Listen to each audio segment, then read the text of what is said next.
Hello, and welcome to episode 95 of Prose.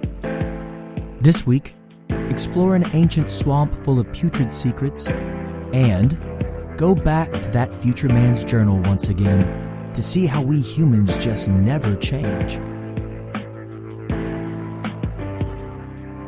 Please go follow the show on social media under @ProsePodcast. And if you are enjoying the show, consider sharing it with a friend. Or you can go click that 5-star review button on Apple Podcasts. It really helps me out a whole lot. For easiest access to the show, subscribe using Apple Podcasts, Google Play, or whatever podcast app is your favorite. Lastly, check out the Prose Patreon page at patreon.com/ProsePodcast and consider supporting the show there. Not only will I be super stoked about it, you'll get some swag out of the deal. As always, thank you so much for listening. Let's get to the tales, shall we? This week we have H.P. Lovecraft's The Statement of Randolph Carter, and the second installment of last week's little story, Lebiri, Meus, Volume 2. Enjoy.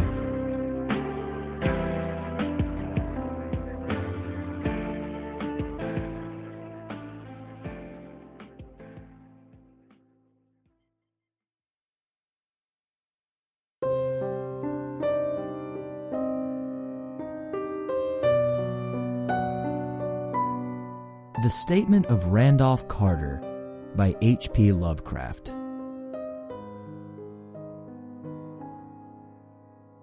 I repeat to you, gentlemen, that your inquisition is fruitless. Detain me here forever if you will. Confine or execute me if you must have a victim to propitiate the illusion you call justice. But I can say no more than I have said already. Everything that I can remember I have told with perfect candor. Nothing has been distorted or concealed, and if anything remains vague, it is only because of the dark cloud which has come over my mind. That cloud and that nebulous nature of the horrors which brought it upon me. Again I say, I do not know what has become of Harley Warren, though I think, almost, hope, that he is in peaceful oblivion, if there be anywhere so blessed a thing. It is true that I have for 5 years been his closest friend, and a partial sharer of his terrible researches into the unknown.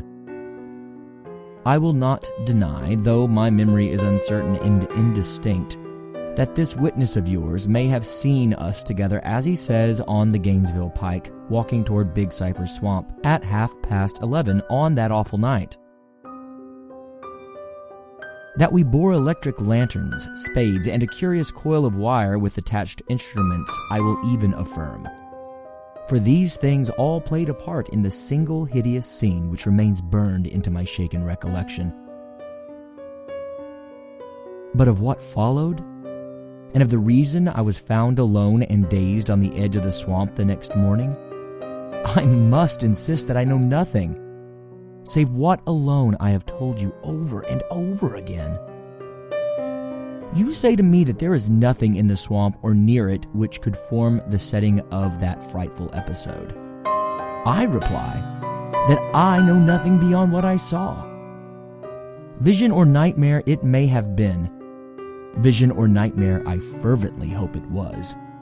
Yet it is all that my mind retains of what took place in those shocking hours after we left the sight of men. And why Harley Warren did not return, he or his shade, or some nameless thing I cannot describe, alone can tell.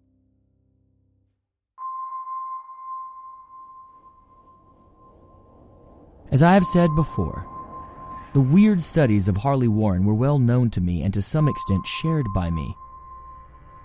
Of his vast collection of strange, rare books on forbidden subjects, I have read all that are written in the languages of which I am a master, but these are few as compared with those in languages I cannot understand. Most, I believe, are in Arabic, and the fiend-inspired book which brought on the end, the book which he carried in his pocket out of the world, was written in characters whose like I have never seen elsewhere. Warren would never tell me just what was in that book. As to the nature of our studies, must I say again that I no longer retain full comprehension? It seems to me rather merciful that I do not, for they were terrible studies, which I pursued more through reluctant fascination than through actual inclination. Warren always dominated me, and sometimes I feared him. I remember how I shuddered at his facial expression on the night before the awful happening, when he talked so incessantly of his theory. Why certain corpses never decay but rest firm and fat in their tombs for 1,000 years. But I do not fear him now, for I suspect that he has known horrors beyond my ken. Now I fear for him. Once more I say that I have no clear idea of our object on that night. Certainly it had much to do with something in the book which Warren carried with him, that ancient book in undecipherable characters which had come to him from India a month before. But I swear, I do not know what it was that we expected to find. Your witness says he saw us 11:30 on the Gainesville Pike, headed for Big Cypress Swamp. This is probably true, but again I have no distinct memory of it. The picture seared into my soul is one of scene only, and the hour must have been long after midnight, for a waning crescent moon was high in the vaporous heavens. The place was an ancient cemetery, so ancient that I trembled at the manifold sights of immemorial years. It was in a deep, damp hollow overgrown with rank grass, moss, and curious creeping weeds, and filled with a vague stench, which my idle fancy associated absurdly with rotting stone. On every hand were the signs of neglect and decrepitude, and I seemed haunted by the notion that Warren and I were the first living creatures to invade a lethal silence of centuries. Over the valley's rim, a wan, waning crescent moon peered through the noisome vapors that seemed to emanate from unheard-of catacombs, and by its feeble, wavering beams I could distinguish a repellent array of antique slabs, urns, cenotaphs, and mausolean facades, all crumbling, moss-grown, and moisture-stained, and partly concealed by the gross luxuriance of the unhealthy vegetation. My first vivid impression of my own presence in this terrible necropolis concerns the act of pausing with Warren before a certain half-obliterated sepulchre, and of throwing down some burdens which we seemed to have been carrying. I now observed that I had with me an electric lantern and 2 spades, whilst my companion was supplied with a similar lantern and a portable telephone outfit. No word was uttered, for the spot and the task seemed known to us, and without delay we seized our spades and commenced to clear away the grass, weeds, and drifted earth from the flat, archaic mortuary. After uncovering the entire surface, which consisted of 3 immense granite slabs, we stepped back some distance to survey the charnel scene, and Warren appeared to make some mental calculations. Then he returned to the sepulchre, and using a spade as a lever, sought to pry up the slab lying nearest to a stony ruin which may have been a monument in its day. He did not succeed and motioned me to come to his assistance. Finally, our combined strength loosened the stone, which we raised and tipped to one side.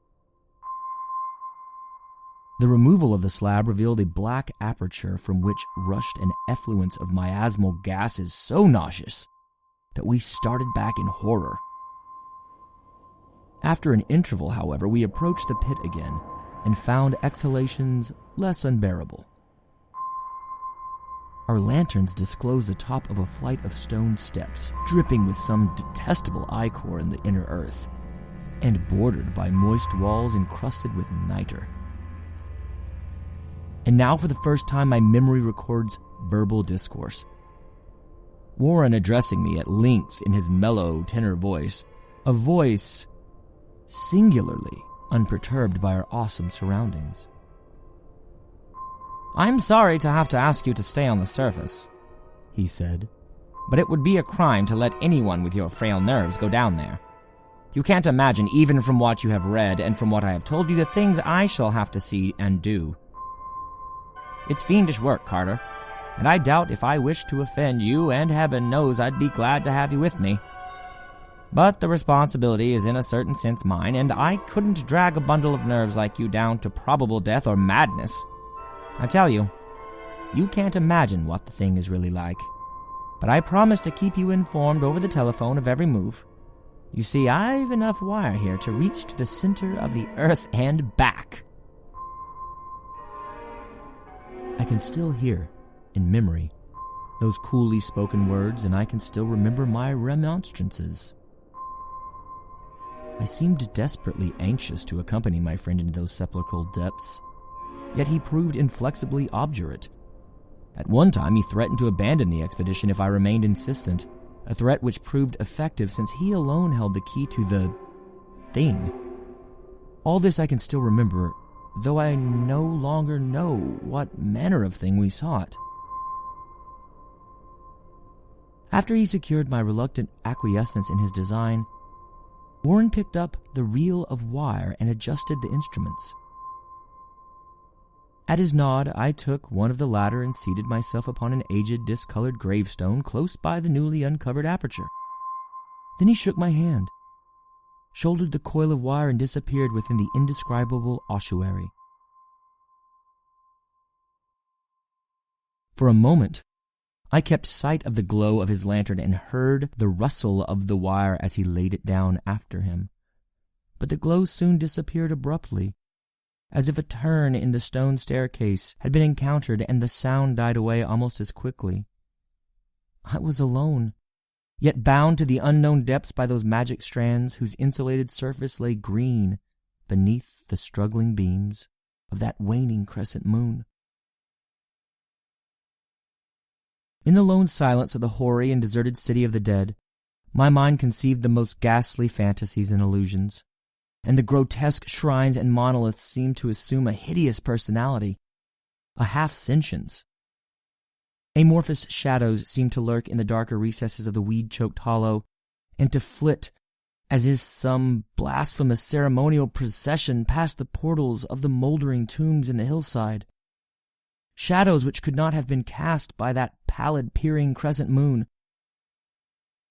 I constantly consulted my watch by the light of my electric lantern, and listened with feverish anxiety at the receiver of the telephone. But for more than a quarter of the hour I heard nothing. Then a faint clicking came from the instrument, and I called down to my friend in a tense voice. Apprehensive as I was nevertheless unprepared for the words which came up from that uncanny vault in accents more alarmed and quivering than any I had heard before from Harley Warren. He who had so calmly left me a little while previously now called from below, in a shaky whisper more portentous than the loudest shriek. God, if you could see what I am seeing. I could not answer. Speechless, I could only wait. Then came the frenzied tones again. Carter, it's terrible, monstrous, unbelievable. This time my voice did not fail me, and I poured into the transmitter a flood of excited questions. Terrified, I continued to repeat, Warren, what is it? Warren, what is it? Once more came the voice of my friend, still hoarse with fear and now apparently tinged with despair. I can't tell you, Carter. It's too utterly beyond thought. I dare not tell you. No man could know it and live. Great God, I never dreamed of this. Stillness again, save for my now incoherent torrent of shuddering inquiry. Then the voice of Warren in a pitch of wilder consternation. Carter, for the love of God, put back the slab and get out of this, if you can. Quick, leave everything else, and make for the outside. It's your only chance. Do as I say, and don't ask me to explain again. I heard, yet was able to repeat my frantic questions. Around me, the tombs in the darkness and the shadows below me, some peril beyond the radius of the human imagination. But my friend was in greater danger than I, and through my fear I felt a vague resentment that he should deem me capable of deserting him under such circumstances. More clicking, and after a pause a piteous cry from Warren. Beat it! For God's sakes, put back the slab and beat it, Carter! Something in the boyish slang of my evidently stricken companion unleashed my faculties. I formed my shouted resolution. Warren, brace up, I'm coming down. But at this offer the tone of my auditor changed into a scream of utter despair. Don't! You can't understand, it's too late. And my own fault. Put back the slab and run. There's nothing else you or anyone can do now. The tone changed again, this time acquiring a softer quality, as of hopeless resignation, yet it remained tense through anxiety for me. Quick, before it's too late.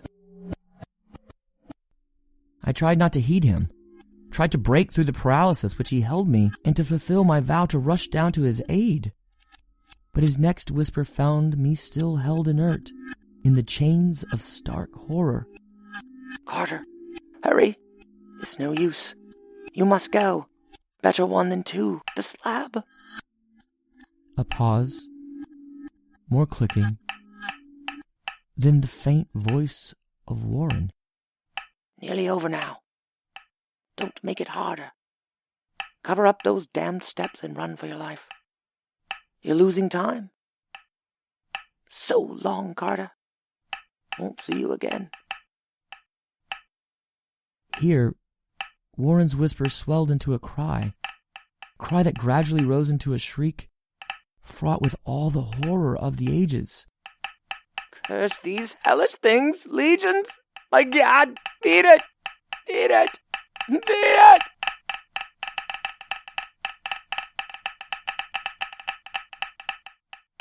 After that was silence.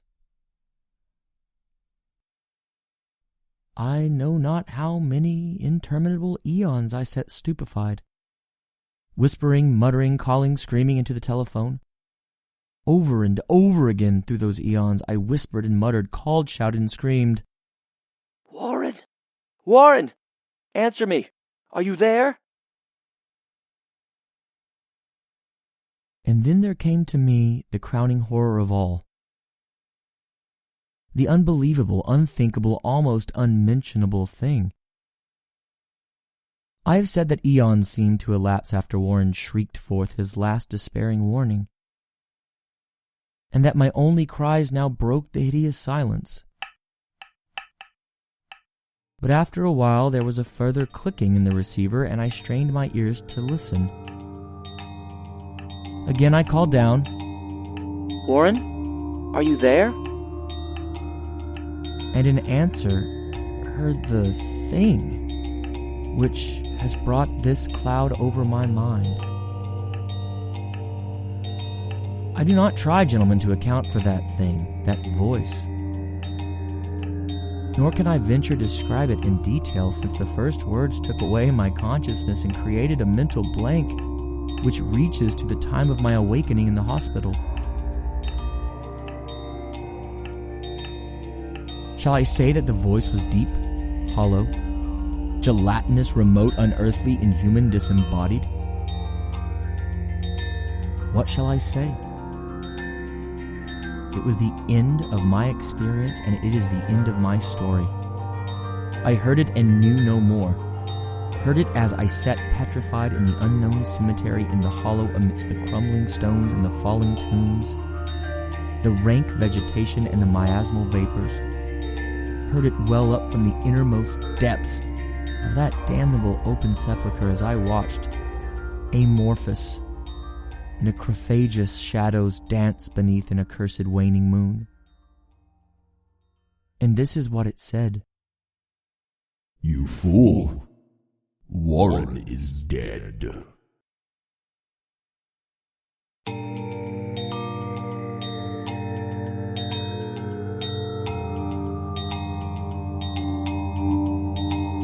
Thank you for listening to The Statement of Randolph Carter by H.P. Lovecraft. Please stick around for our next story as we jump into another world and experience another reality. See you there.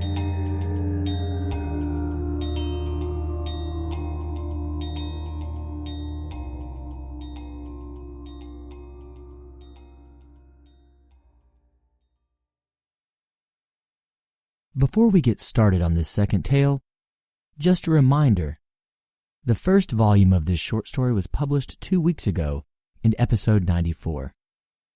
Though you don't have to listen to it, you might find it easier to jump into this story if you do.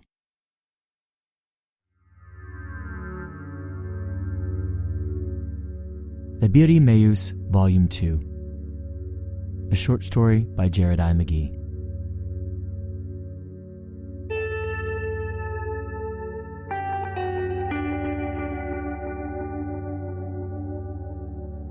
The subject seems to have been very disgruntled throughout the journey on the starship. Again, these were the days before hypersleep was ubiquitous, and these poor fools had to endure the journey awake for large swaths of it. As a historical artifact, these journals demonstrate a regression of thought and ability, sounding almost like a 13-year-old boy's fevered love affair with himself and almost any young woman would give him mind. Let the historical record show that these journals demonstrate humanity's inflexibilities, weaknesses, and lack of evolution across the years.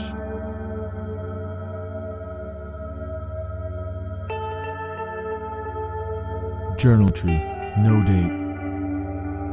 Why are we expected to repress our feelings?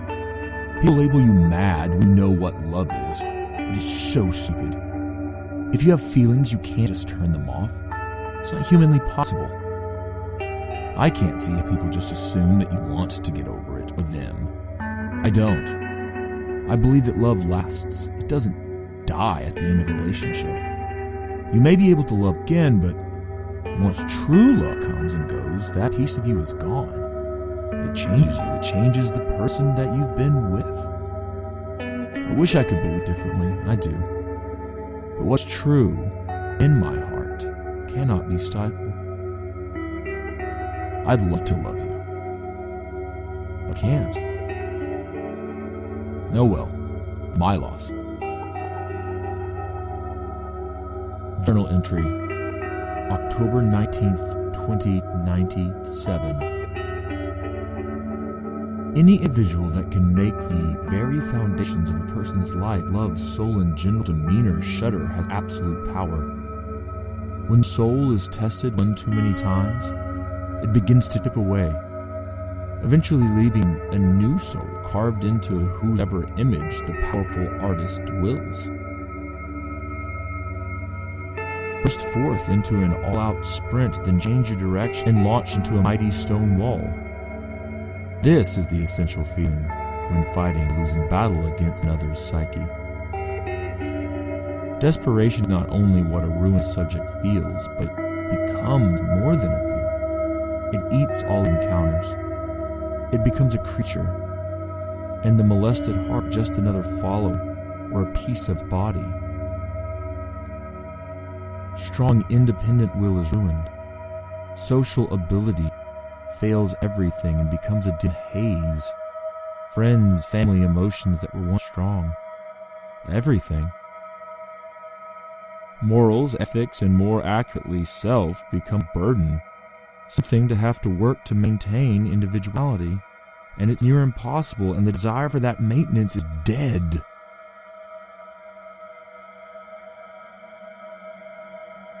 Journal entry, undated.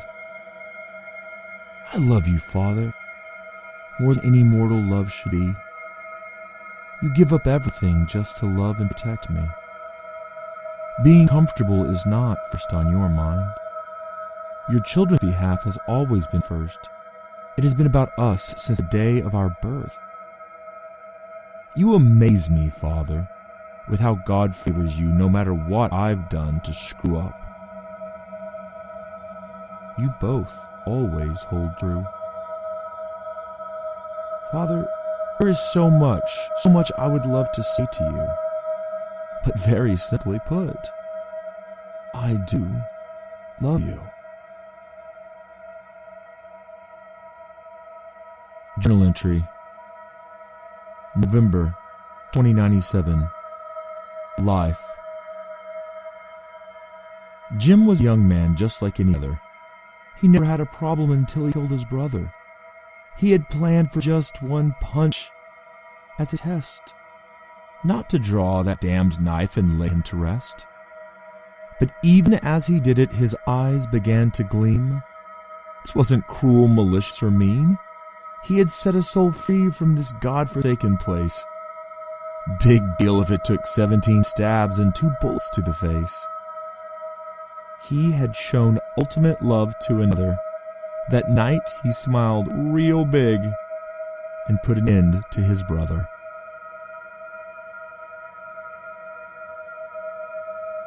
Journal entry, November 2097.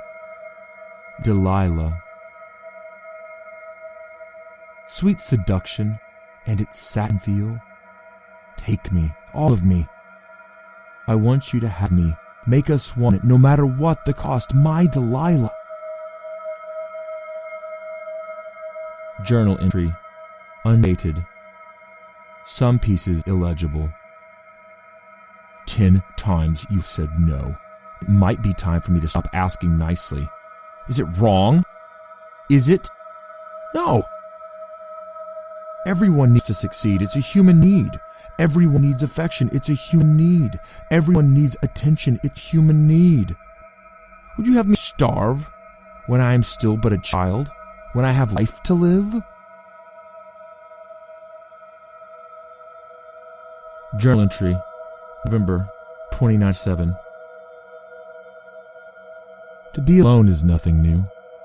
I wish it were a foreign concept, but fate has not been so kind. Whether my morals or ethics exclude me or my lack thereof, I am always lonely. I sit and laugh thinking I don't hear or I don't understand. Fools. Fragile hearts and solitary souls don't constitute a failure of comprehension. Clothes, spiritual beliefs, money, all of these things separate me from everyone. Am I doomed to have no one to truly confide in? Is it a flaw in me? At any rate, it's okay now. I'm getting quite used to it all. Sleeping alone, eating alone, being uncool, unsavory, big deal. I know nothing different. I need no one. Journal entry, December 2097. Sarah, you walked into my life effortlessly, giving me the chance to have faith and hope again. Places in me that I thought damaged beyond repair are gaining strength again. I do not even know you, yet I cannot deny how you inspire me and how you make me strive to be a better person, just in the hope you might grant me your friendship. I pray you look to me and know that no matter what happens, from this moment on, whether it be friendship or nothing at all, you have helped me more than any other could have dreamed. Thank you for listening. Thank you for being human.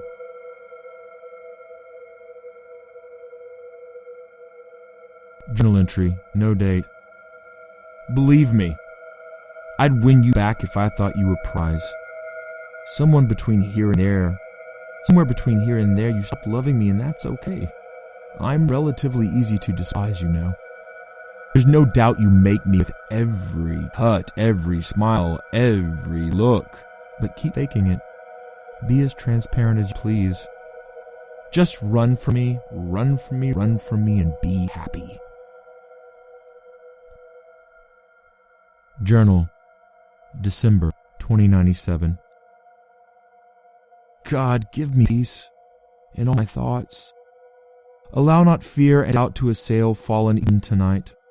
Let no fire singe the soul. Force no realization this eve. Mortal heart can bear no strain, not after being cleaved in twain. Thank you for this life. Hardships, mountain peaks. Without all these key components, none would know the word alive. Goodbye to things long past. Strive forward to what 'tis true. Appreciate his gift. Cherish the only love that is true, glorious and complete. Thank you. Journal entry. Note. Ants little flicker flame, tell a tale none know, for with new morn's light comes an end to your fanciful glow. Journal entry, January 2098. With or without you, I will shape the world.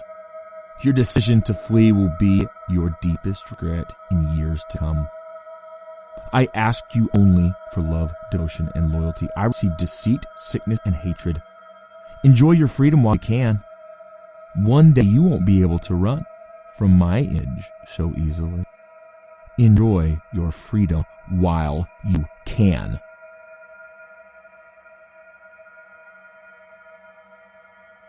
The tempestuousness of the journal is clear to any listener. Again, anthropologists looking back at the early jumps and early voyages of our fledgling starships are taken aback at how rudimentary, how childish a thought. Clearly, here in January 2098, the subject was becoming increasingly agitated and disgruntled. His manic episodes between elation and love, depression and violence, are clear for any to see. It serves as a stark reminder that without the jumps, our future would not have been possible. The human mind is so fragile and weak. The human heart and spirit, far weaker.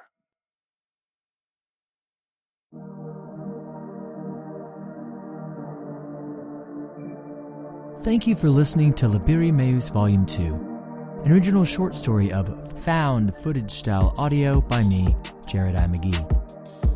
All music and sound effects you have heard throughout episode 95 come from YouTube's royalty-free audio library, the always amazing freesound.org, or are my own creations. Everything is being used under CC 0.1.0 Universal Public Domain Dedication licenses. That does it this week for Prose. Please do consider sharing the podcast with someone you think might enjoy these bi-weekly journeys together.